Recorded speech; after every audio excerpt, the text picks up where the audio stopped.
Bonjour et bienvenue dans votre revue de la presse du jour sur adionews.info. L'affaire du trafic de drogue revient à la une des journaux. Dans l'Observateur, Awa Thiam, la complice du dealer, balance. Elle dénonce tout le réseau du trafic de drogue pour sauver sa mère de la prison. Elle a aussi révélé les noms des dealers qui officient dans les quartiers comme Ouakam, Almadi, Gueule Tapée, Médina, Golf, Guédiawaye et Nord Foire. Le quotidien ajoute que le policier dealer Ibrahim Dieng de Lokurtis et ses premiers complices ont été rejoints en prison par une Nigérienne qui est tombée hier. Tous ces 4 mis en cause ont été inculpés de trafic international de drogue et de blanchiment d'argent par le doyen des juges d'instruction, ajoute le journal. Dans le populaire, le dossier de la vente du terrain de la Jeanne d'Arc avance à grands pas. Momar Ndiaye et Pape Dieng, anciens présidents et trésoriers de la JIA prison,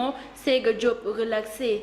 Ils sont inculpés pour escroquerie, abus de confiance et abus de biens sociaux, association de malfaiteurs. L'ancien président de la JIA est mis en cause pour une somme d'1,750 milliard issue de la vente de ce terrain. Toujours dans le populaire, Idrissa Seck tacle la gouvernance sobre et vertueuse promise par le régime actuel. Il n'y a qu'une seule rupture que Macky Sall a réalisée, c'est sa rupture avec le peuple sénégalais, affirme le leader de Rewmi. Il ajoute que toutes les réformes que le peuple sénégalais a demandées ne sont pas en train d'être réalisées. Répondant à Idriss Seck, Abdou Latif Coulibaly déclare qu'il n'est pas une dame.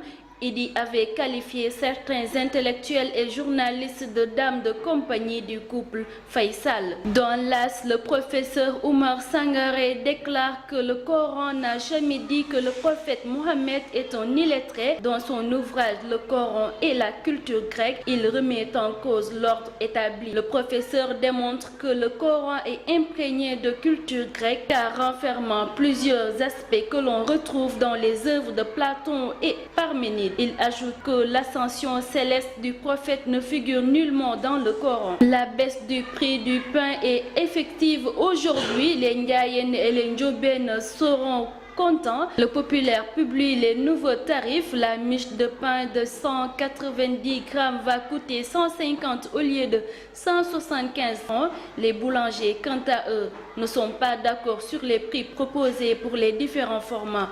Une diminution de la qualité et de la longueur du pain sont à prévoir. Sport, Aliou Cissé, l'ancien capitaine des Lions, affirme dans l'As que Sadio Mané doit privilégier un club qui le transformerait en leader technique. En juin, dans un club où il est titulaire, il aura suffisamment de compétition et de confiance en lui pour devenir le leader technique que le Sénégal attend, a-t-il ajouté. C'était tout pour votre revue de la presse du jour sur adionews.info. Merci et à très bientôt.